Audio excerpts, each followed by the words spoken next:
오늘 말씀은요, 여러분들과 좀 더 구체적이고 현실적이고 실제적인 내용들을 한번 나눠보고자 한번 준비가 된 말씀입니다. 오늘 우리가 살고 있는 이 동네에 대해서, 이 도시에 대해서 이야기 나눠볼까 합니다. 우리 김정표 집사님께서 기도하실 때 상도동이 이렇게 구체적으로 이 상도동에 이렇게 말씀을 해주셨는데 오늘 또 영적으로 통했다 이런 생각이 들어요. 저희가 살고 있는 동네 이름이 뭐죠? 여기 무슨 동이에요? 상도동. 상도 몇 동? 4동. 아, 상도 4동. 상도 4동입니다. 상도 4동의 총 인구 수가 얼마나 될까요? 제가 조사해 본 결과로는요, 이 상도 4동에는요 28,036명이 살고 있다고 합니다. 28,063명이네요. 28,063명이 사는데 총 세대 수가 몇 세대일까요? 14,165세대입니다. 대충만 계산을 해봐도 한 세대가 한 집이잖아요. 한 집에 2명 정도가 사는 거예요. 그래서 이 상도 4동의 세대당 평균 인구수는 1.98명입니다. 2명이 채 되지 않습니다. 이건 어떤 걸 의미하냐면 1인 가구가 엄청나게 많다 하는 거예요. 우리 상도동에 살고 있는 최재 성도님 집에 애들 셋까지 해서 5명 살거든요. 평균치를 엄청 높이고 계신데 1인 가구들이 많이 있으시니까 이 평균치가 엄청 낮아요. 동작구에는 몇 명이 살고 있을까요? 동작구 전체에는 38만 594명이 산대요. 38만 명이 살고 있고요. 동작구의 평균 세대당 인구수도 2.04명입니다. 뭘 의미할까요? 우리 동작구 내에 1인 가구가 엄청 많다 하는 거예요. 한 집당 2명. 동작구 내에서 가장 세대당 인구수가 높은 지역이 어디 동일까요? 흑석동입니다. 흑석동에는 아파트 단지만 자자자자 있고 별게 없어요. 그래서 여기에는 인구들이 많아요. 그래서 여기에는 한 세대당 2.29명이 산대요. 그렇게 많이 높아지진 않지만 동작구 내에서는 그래도 세대당 인구수가 제일 많은 동네예요. 그러면 이 동작구 내에서 세대당 인구수가 가장 낮은 지역은 어디일까요? 알아맞혀 보시죠. 오! 엄청난 분이시군요. 노량진에 고시원이 많죠. 고시원에는 1인 가구가 더더욱이나 많을 거예요. 막 건물에 막 다닥다닥 붙어 있는 고시원들이 많아요. 그래서 이 노량진 2동은 한 세대당 1.5명이 산대요. 그러니까 동작구 내에서 제일 낮은 수치죠. 이것은 어떤 걸 의미하냐면 이 동네에 홀로 사는 어르신도 많고 홀로 지내는 청년들도 많을 거라 하는 수치입니다. 그리고 요즘 시대가 결혼을 늦게 하는 추세잖아요. 그래서 더 1인 세대는 더 높아지고만 있는 것이죠. 이 외로움과 고독과 씨름하고 있는 시대를 살고 있습니다. 아이러니하게도 이 외로움을 다른 표현으로 해요. 개인적인, 이기적인 이런 표현으로도 하더라는 거예요. 개인주의가 팽배해지고 남이 나의 인생에 끼어드는 거, 간섭하는 거 참지 못하는 시대인데 그렇게 나를 건들지 마 해놓고 외로이 지내는 사람들이 너무도 많습니다. 지난번에 제가 자살 수치에 대해서 한번 말씀드렸죠. 우리나라에서 자살률 가장 높은 세대가 80대, 70대, 60대, 그 다음 50대. 나이 많은 순으로 외로움이 더 극도로 올라가는 거예요. 너무 외롭습니다. 1인 청년들 고독사 하는 경우들을 뉴스에서 심심치 않게 보게 되는데 처음에는 저 젊은 청년이 왜 홀로 저렇게 스스로 인생을 마감했을까? 너무 안타깝다. 앞길이 창창한 청년이 왜 그랬을까? 그런데 우리 청년들 살아가는 거 보면요, 너무너무 힘겹습니다. 이 힘겨운 세상 속에서 어른이고 아이고 청년이고 중년이고 상관없이 다 외롭고 힘든 싸움을 싸워가고 있지요. 엄청난 경쟁과 이 분주함 속에서 살아가는 우리의 삶일 것입니다. 마치 전쟁터를 방불케 하듯 치열한 삶을 살아가고 있어요. 어린 아이는요, 7살짜리 인터뷰를 한 아이가 그 방송에 소개됐는데 인생이 너무 괴롭다는 거야.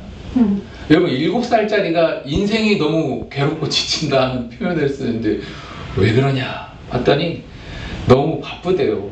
7살짜리 아이가 뭐 어린이집 갔다가 뭐 어디 학원도 갔다가 이제 초등학교 들어간다고 해서 선행학습을 시키고요, 막 영어 유치원은 경쟁률이 막 박터지고요. 그럼 우리 아이들 학교 가면 어떻습니까? 학교 가지, 방과후 갔다가 학원 가지, 뱅뱅 돌고 엄마 아빠 일하지. 그러니까 밤 늦게나 돼서야 또 엄마 얼굴, 아빠 얼굴 몇 시간 보고 또 잠들고. 얼마나 분주합니까? 여러분들이 살던 시대, 각자의 삶이 다 시대가 다르시겠지만 요즘 시대는 정말로 치열한 삶인 것 같아요. 제가 중년 남자의 애환을 또 말씀을 안 드릴 수가 없겠네요. 우리 제 윗세대의 어른들은 이렇게 가정일에 이렇게 참여를 안 하셔도 이렇게 존중도 받고 하던 시대를 살았는지 모르겠습니다. 저희는 그렇습니다. 이렇게 해야 할 일들이 있어요.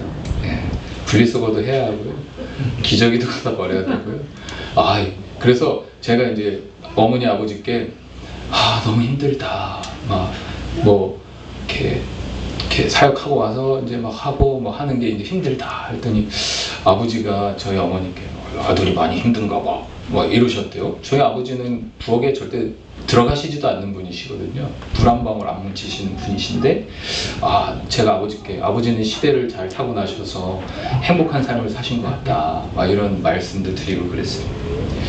이렇게 말하면 저희 아내가 비웃을 수도 있어요. 뭐 얼마나 도와줬다고 뭐 여기서 이렇게 공개적으로 이제 자기가 고개를 너무 심하게 끄덕거리는 거 아니에요. 제 최선을 다해서 돕지만 저희 아내의 성에는 안 차릴 수 있어요. 그런데 요즘 시대의 젊은 남자들은요, 공동육아, 그래서 남자들도 육아휴직 쓰잖아요. 그래서 같이 애 키우는 거 도와주지 않으면 이렇게 밥을 제대로 얻어 먹지 못할 수 있습니다.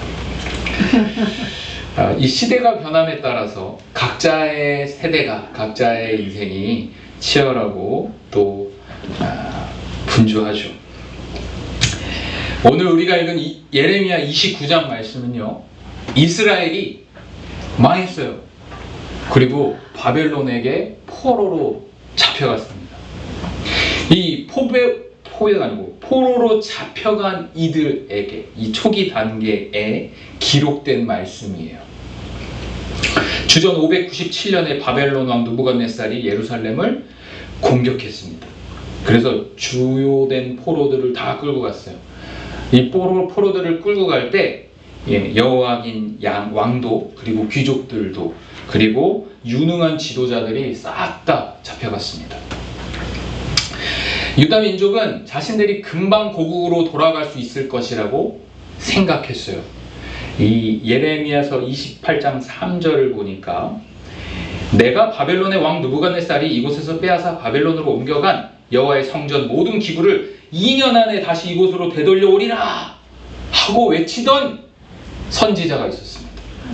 거짓 선지자 하나냐는 내가 2년 안에 다시 다 갖고 돌아올 거야, 걱정하지 마 라고 거짓 선포를 했어요.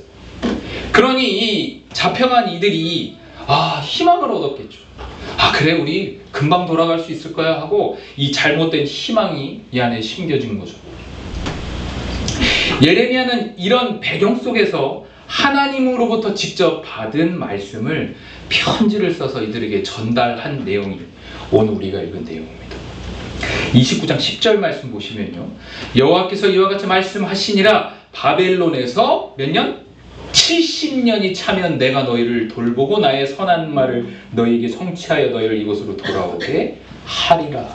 하나냐는 2년 안에 돌아올 거라고 거짓 희망을 심어줬는데 하나님께서는 예레미야를 통해서 직접적으로 말씀하십니다. 너희들 70년이나 있게 될 거야. 저희가 일본에게 36년 통치를 받았죠. 그런데 이 36년 받은 통치가 우리의 그 이후에 어마어마한 상처로 아직도 남아있고요. 지금도 우리는 일본을 생각할 때 좋은 감정이 들지 않을 때가 있어요. 그런데요, 70년 동안 포로 생활할 거야 라고 말씀하시는 거예요. 얼마나 참담합니까? 70년 동안 여러분 노예로 잡혀간다고 생각하면 70년이면요, 거기에 잡혀갔을 때 태어난 아이가 포로로 된 신분으로 태어나서 포로로 된 신분으로 생을 마감하는 경우만큼 엄청 긴 세월이에요. 그런데 이 예레미야서를 통해서 그 삶을, 그 70년을 어떻게 견디고 어떻게 살아가야 하는지에 대해서 명확하게 말씀을 해 주시는 거예요. 오늘 우리가 읽은 말씀 4절 말씀인데요. 만군의 여호와 이스라엘의 하나님께서 예루살렘에서 바벨론으로 뭐라고요? 사로잡혀가게 한 모든 포로에게 이와 같이 말씀하시니라. 지금 주어가 누구예요? 하나님께서 사로잡혀가게 하셨다라는 거예요. 이 이스라엘 민족을요, 사로잡혀가게 하신 주체가 하나님이시라는 거죠. 바벨론으로 포로로 잡혀가는 이 모든 상황까지 다 하나님의 주권 아래 있었다 하는 겁니다. 고난이나 위기 이런 것들도요, 우연이라는 건 없어요. 여러분들이 삶의 치열함 속에서 겪는 그 암담함, 그런 낙심됨, 그런 모든 힘겨운 싸움까지도 다 우연이라는 건 하나 없다 하는 겁니다. 그래서 로마서 8장 28절에 우리가 알거니와 하나님을 사랑하는 자, 곧 그의 뜻대로 부르심을 받은 자들에게는 모든 것이 합력하여 선을 이루느니라. 제가 많이 말씀드렸지만 저는요, 예전에요, 다쳤어요. 큰 사고가 났어요. 제가 방황했고, 제가 나쁜 짓 했고, 제가 무지했지만 저를 크게 다치게 하신 이유를 저는 나중에 주님을 만나고 나서 깨달았어요. 제가 큰 사고가 나서 장애인이 되었잖아요. 장애인이 되고 보니까 장애인의 삶을 이해하는데 저는 훨씬 수월해요. 이게 남들이 볼 때는 아우 쟤 어떡하냐 하는 막 긍휼의 눈빛으로 긍휼의 시선으로 막 할 때 저는 당당해져요. 하나님이 나를 살리신 증거야 하면서 당당해지고요. 아, 이건 부끄러운 게 아니고 불편한 거지. 장애인들 모든 어떤 장애인들한테 가서 물어보십시오. 부끄러운 게 아니라 불편한 거라 하는 이 말에 얼마나 공감하는지. 그래서 제가 아픈 사람들, 장애인의 마음들을 더 10분 더 이해하게 되는 아주 좋은 도구로 쓰임받고 있는 제 영광의 상처랄까 한 겁니다. 모든 것이 합력하여서 선을 이룹니다. 당시에는 너무 괴롭고 어렵고 힘겹고 포기하고 싶고 하는 그 마음이 가득 찰 때 있겠지만 지나고 났을 때 반드시 우리는 감사를 고백하게 될 것이라 믿으며 버티시면 됩니다. 그러면 내 삶에 좋은 조각 한 조각으로 분명 그 상처도 쓰임 받을 겁니다.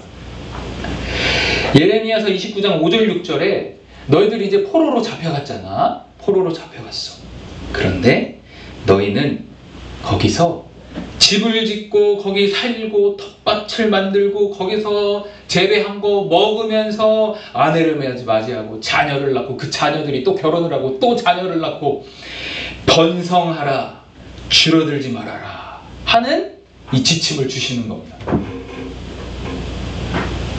2년만 있으면 돌아갈 거라고 착각하고 헛된 희망을 품었는데요, 70년이래요. 와, 큰일 났네 하고 있는데 우리 주님이 방법을 알려주는 거예요. 어떻게 살아가야 될지. 어떻게 살아가려? 집 짓고 텃밭 가꾸고 재배하고 먹고 살고. 어떻게 살아가는 거예요? 그냥 살아가라는 거예요. 포로 생활 중에 소극적이고 우린 포로지, 우린 70년이나 갇혀있을 거야, 무기력하게 살아가는 게 아니고요, 적극적으로 생산적인 삶을 살으라 말씀하십니다. 집을 짓고 텃밭 가꾸고 하는 일이요, 그냥 단순히 생존해라, 근근히 버텨라 하는 말이 아닙니다.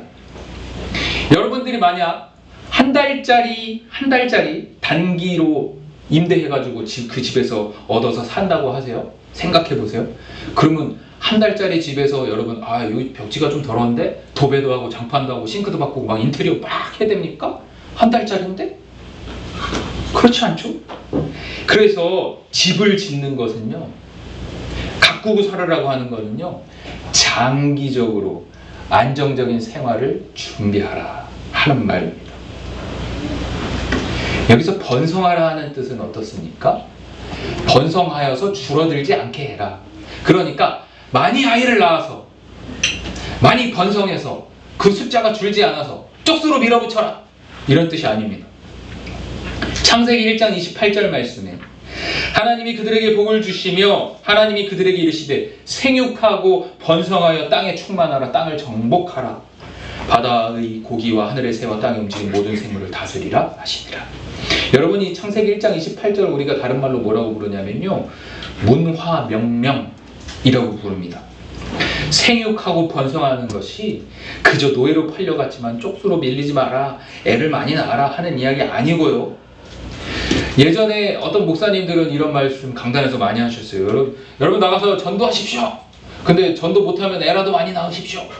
뭐 이런 말씀 우리 어른 세대 목사님 많이 하셨었어요. 애를 낳아서 그리스도인으로 안 키우면 헛된 일이겠죠. 아무것도 아니겠죠. 이 구절은 문화, 학문, 예술, 과학, 정치, 모든 영역, 모든 우리의 삶의 영역에서 하나님의 주권을 드러내라 하는 말씀입니다. 그냥 생육하고 번성하라, 애 낳고 쪽수 많이 늘려라 하는 뜻 아니고요. 너희가 살아가는 모든 인생의 영역에서 하나님의 주권을 드러내라. 하나님의 사람들이 줄어들지 않도록 해라 하는 거예요. 그래서 너희의 그 하나님의 주권대로 살아가는 삶을 통해서 하나님께 영광을 올리게 하라 하는 의미입니다.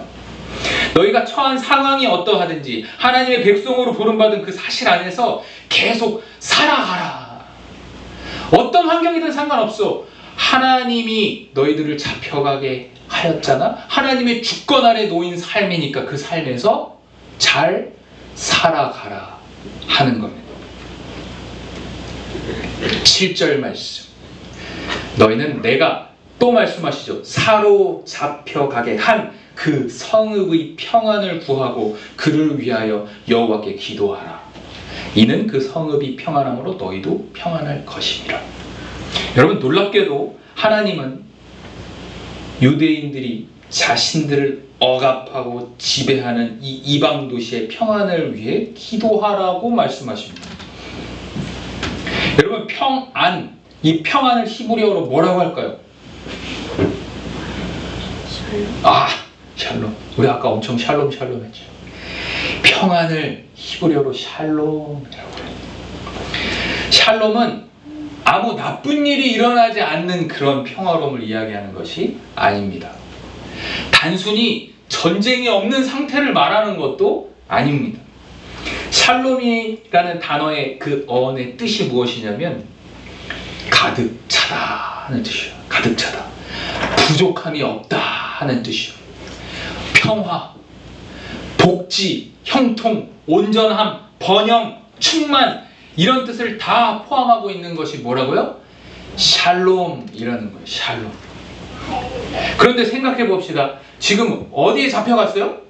이방 나라에 잡혀갔어요. 하나님의 자녀들도 아니야. 이방인들의 도시에 잡혀가게 된 거예요. 자신들의 나라를 공격했고요. 자신들의 주변의 이웃들을 죽였는지도 몰라요. 우리를 다 와르르 무너뜨리고 자신들을 노예로 결박해서 잡아온 이 상태에서 그들에게 평화를 빌어라? 이게 됩니까?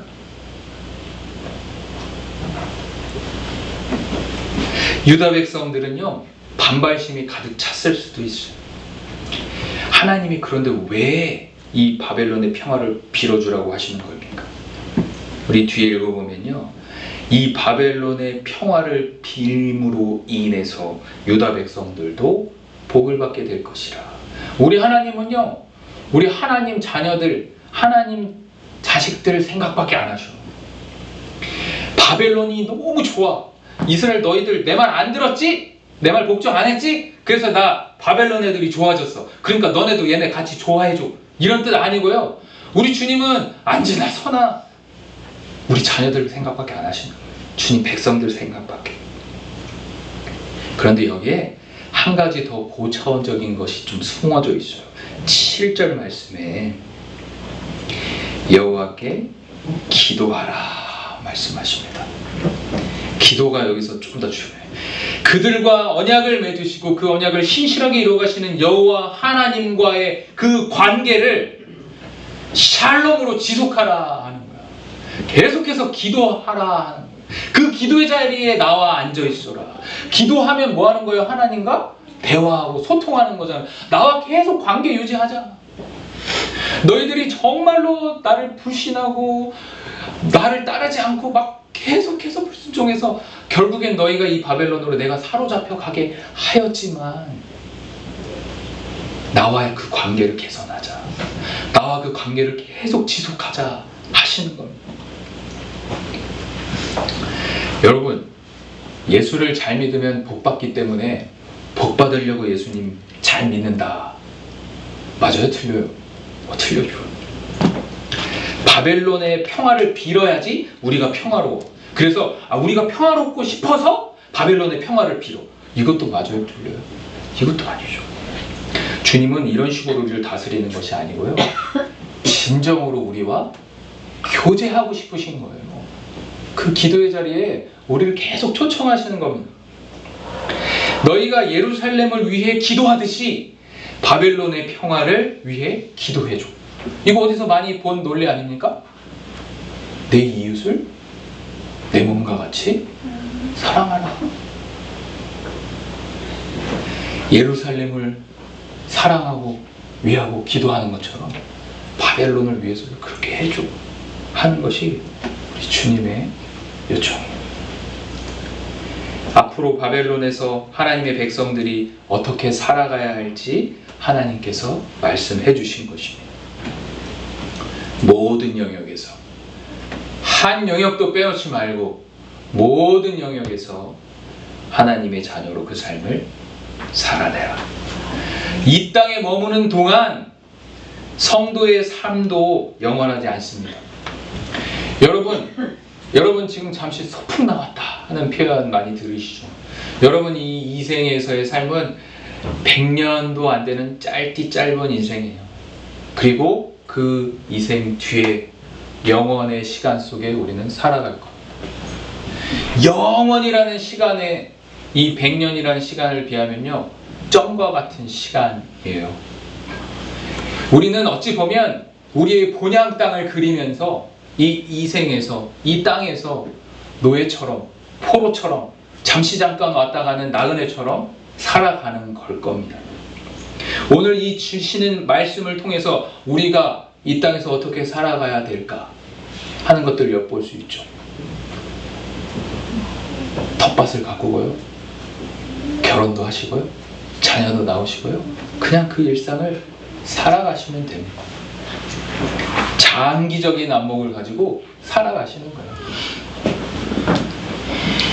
나그네 같은 우리의 인생, 그러나 우리는 영원한 나라가 이미 우리에게 주어졌음을 믿고 승리를 선포합니다.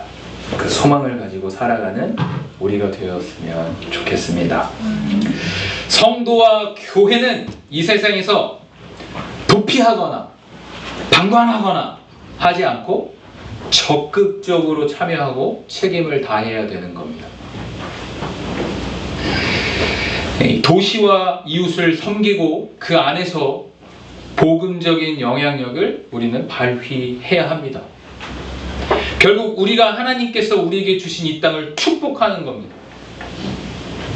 우리 교회를 통해서 이 지역이, 이 상도 사동이 반드시 어떻게 해야 돼요?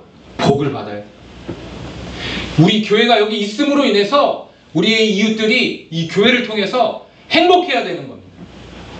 이 교회가 여기 와가지고 너무 짜증나, 교회가 있어서 너무 싫어 하는 소리를 들으면 우린 이미 실패한 거예요. 이 교회가 여기에 있음으로 인해서 상도 사동의 어려움을 가지고 살아가는 이들, 그저 살아가는 저들에게도 복이 되어야 할 줄 믿습니다.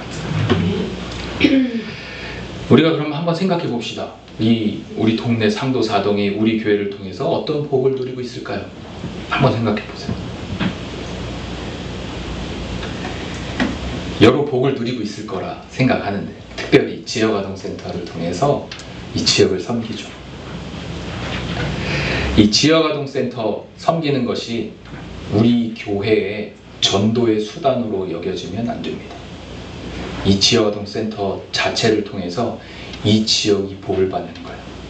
이 지역이, 이 도시가 평안을 누리는 겁니다. 방과 후에 방치되어 있는 아이들이 지역아동센터에 와서 보호도 받고 식사도 하고 함께 친교도 하고 하는 이 공간 자체가, 이 공간 자체로서 그 아이들이 복을 누리는 거예요. 이 지역이 복을 받는 겁니다. 우리 작년 연말에 선물을 싹 준비해가지고 이제 노인정에도 갖다 드리고, 노인정에서 우리 지역아동센터 아이들이 율동 공연도 하고 막 그런 일들을 했죠. 그런 것들이 우리 이 교회를 통해서 이 지역이 복을 받는 일환 중에 하나입니다. 너무 잘 하고 있는 영역이에요. 여러분은 혹시 이 지역아동센터 통해서 말고 여러분들이 주일 아침에 이 교회를 나오시면서 이 수십 년 혹은 수년의 신앙생활을 하시면서 이 동네를 어떻게 여기고 계십니까? 이 도시를 위해 어떤 마음을 가지고 계십니까? 진지하게 한번 생각해 보세요. 그러면 다양한 반응들이 나오시겠죠. 그래, 내가 이 교회를 나오면서 이 동네에 대해서는 그렇게 크게 생각 못 해봤네 하는 분들도 계실 거고, 이 지역에 사시는 분들은 또한 애정을 가지고 계시겠지만,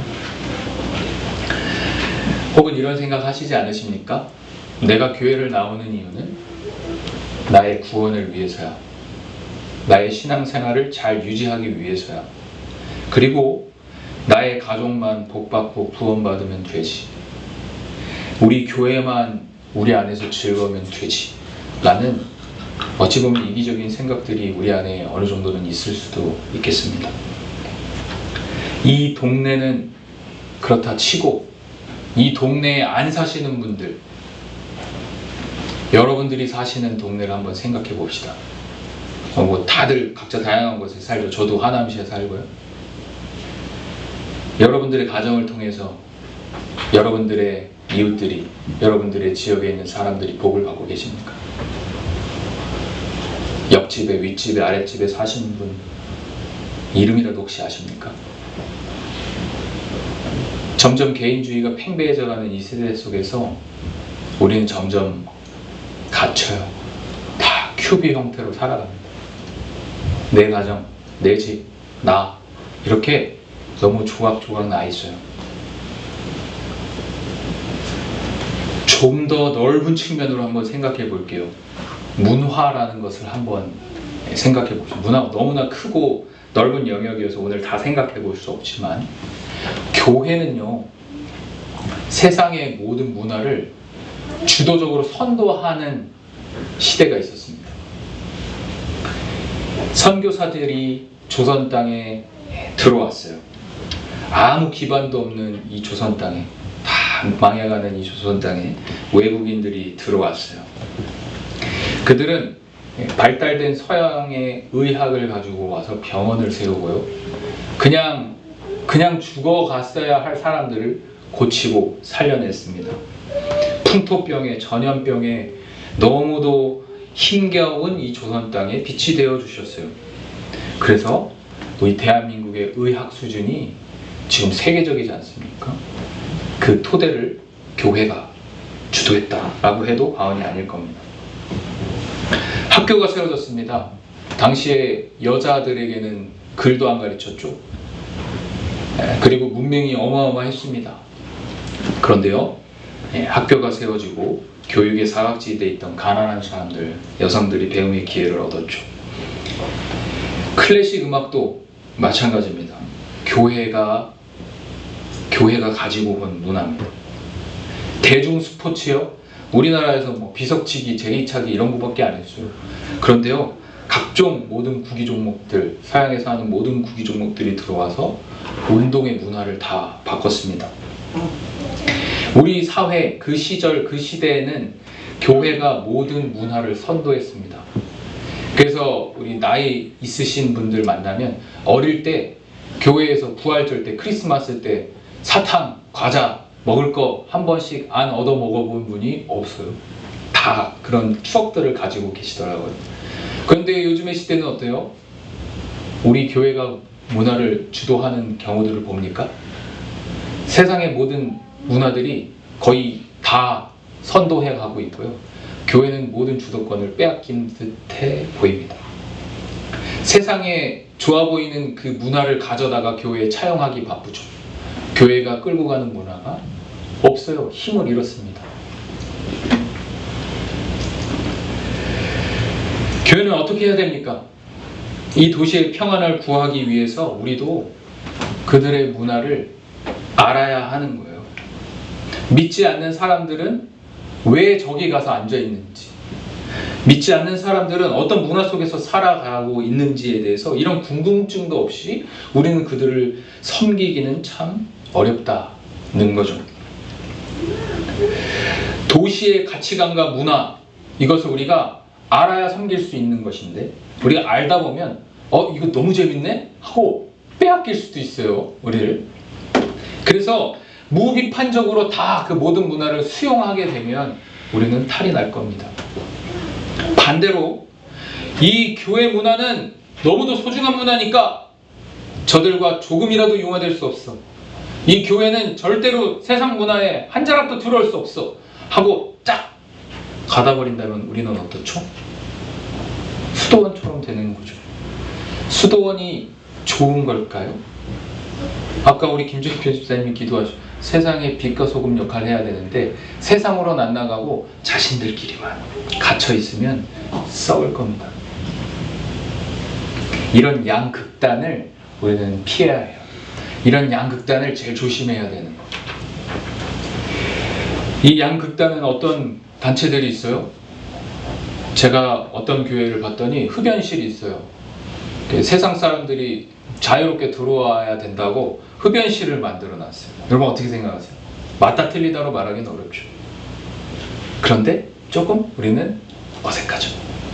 어떤 교회는요, 교회에서 그 목회자들이랑 전문가 중심으로 주식 투자하는 그런 강좌를 만들었어요.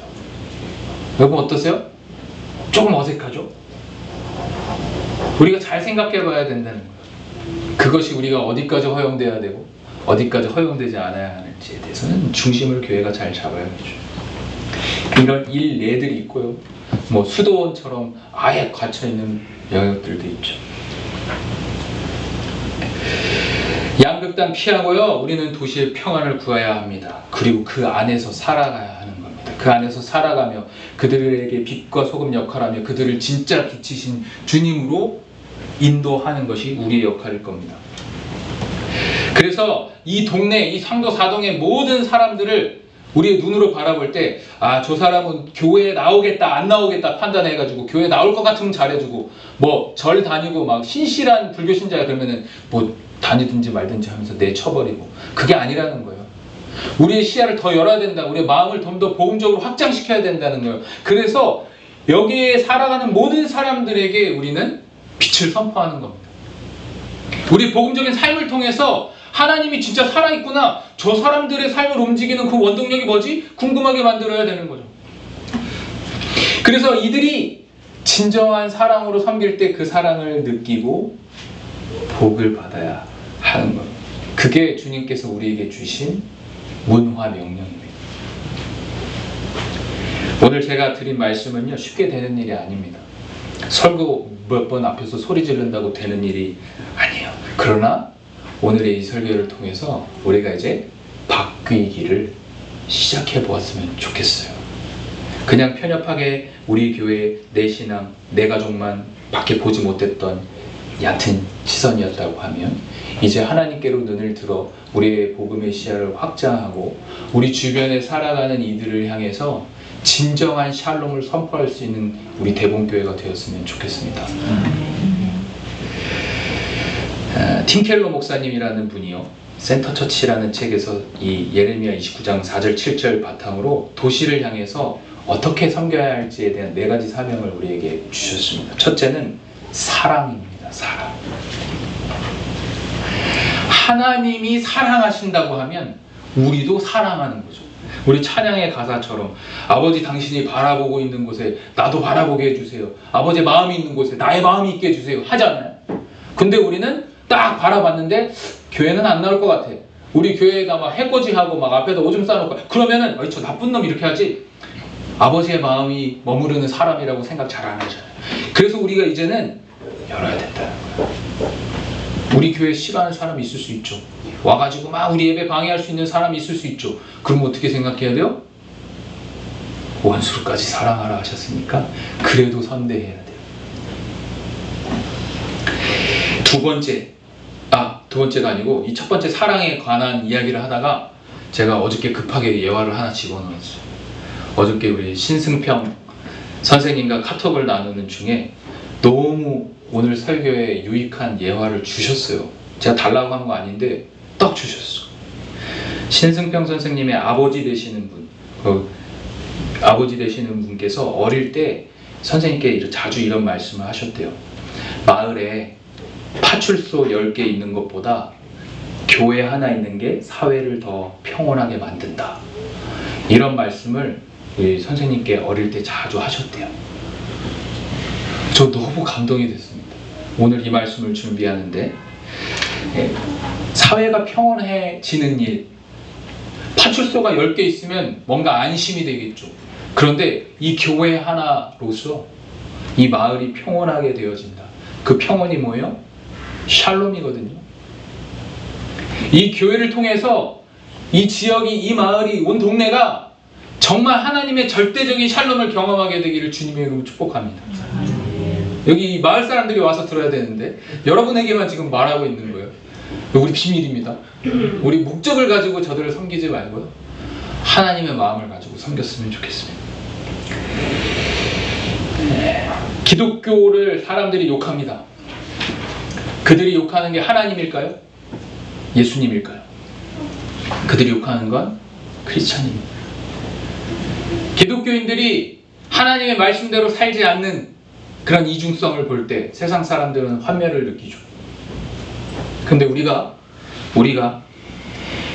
이 개념을 가지고 하나님의 말씀대로 행하고 사랑하고 하나님의 샬롬을 전하고 살아간다면 세상 사람들이 우리 욕하기 어려워질 겁니다. 우리가 먼저 사랑해야 합니다. 둘째는 말씀에 대한 선포입니다. 우리의 삶을 통해서 하나님의 말씀을 선포하면 좋겠습니다. 우리가 물론 복음을 전하죠. 전도도 하고요. 그것도 마찬가지지만 우리의 삶을 통해서 복음을 선포하면 좋겠고요. 세 번째는 동일시입니다. 동일시. 아까 말씀드렸잖아요. 여기에 엄청나게 많은 사람들이 살고 있는데요. 외롭고 홀로 지내신대요. 그러면 그들의 마음과 함께 동일시가 되어보는 거죠. 그들의 아픔을 함께 하고요, 또 기쁨을 같이 하는 것, 이 그들의 삶에 깊이 참여하는 것이 우리가 해야 할 사명입니다. 제가 이 동네에 살진 않지만 제가 이 대본교회를 너무 사랑하듯이 이 동네를 사랑하고 싶어가지고요, 제가 이 동네를 많이 돌아다녔어요. 그리고 이렇게 주의 깊게 보게 됩니다. 아, 여기에는 누가 어느 계층이 많이 살지? 제가 예측한 대로 딱 맞아요. 어르신들이 우선 엄청 많고요. 그 다음에 홀로 사는 청년들이 많이 내려옵니다. 어떤 모습으로 내려오죠? 이렇게 약간 이렇게 은둔형 청년들이 많이 있어요, 이 동네에.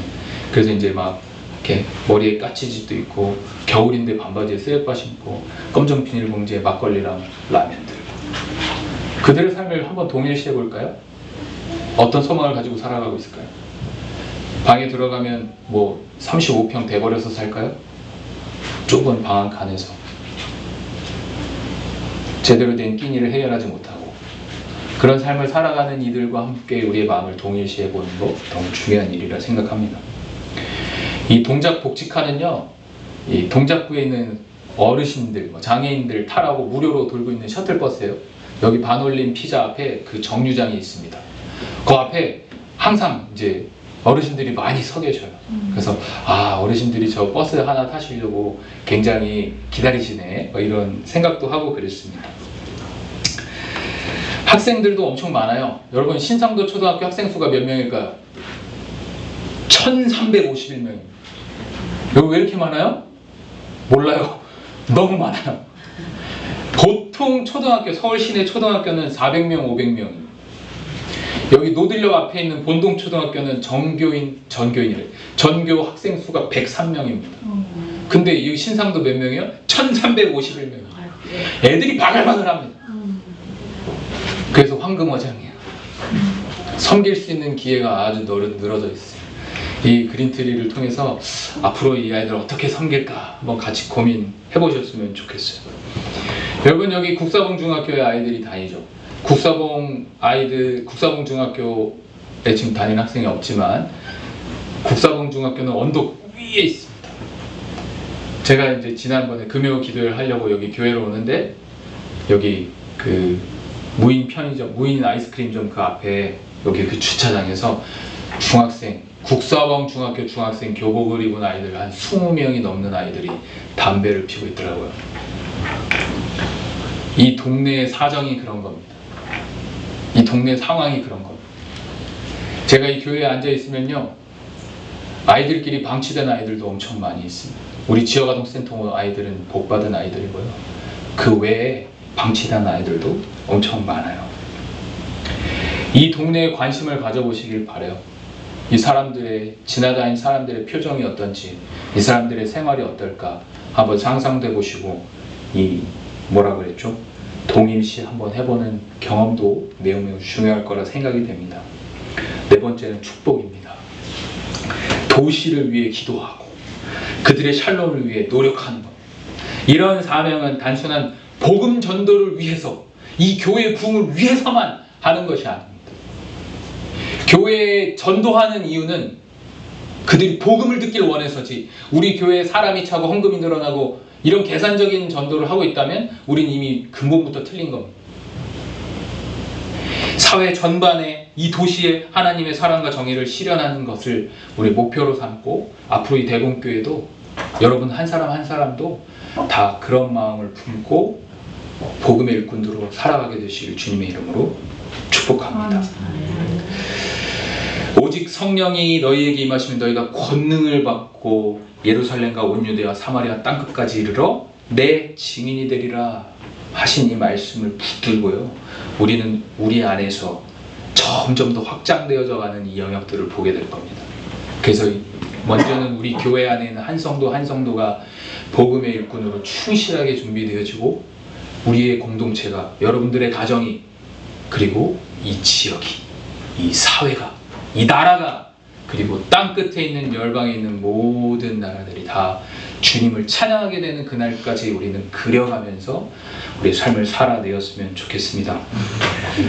여러분들의 가진 재능과 은사와 여러분들의 가진 그 자리에서, 여러분들이 머무시는 그 사회와 직장과 학교와 가정 내에서 여러분들이 그 지역을 섬기십시오.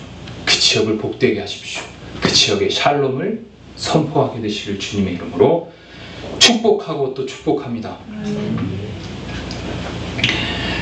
사랑하는 성도 여러분, 우리는 도시에서 복음의 향기를 전하는 삶을 살아야 합니다. 주님께서 그리 말씀하셨기 때문에 그렇습니다. 바벨론과 같은 이 세상을 살아가고 있지만 때론 외롭고 힘들고 경쟁하고 분주함 가운데 우리가 지치기도 하지만, 오늘 이 예레미야서의 말씀을 통해서 하나님께서 이 교회를 여기다 세우셨다, 이 교회를 이곳에 심으셨다 하는 의식을 잊지 않고, 여러분들의 속한 자리자리마다 여러분들을 심으신 그 하나님의 뜻을 분별하며 살아가시기를 축복하고요, 이 사명을 품고 우리 이 동네를, 이 도시를 진심으로 사랑하며 섬기는 교회가 되었으면 좋겠습니다. 우리 시간에 찬양 한 곡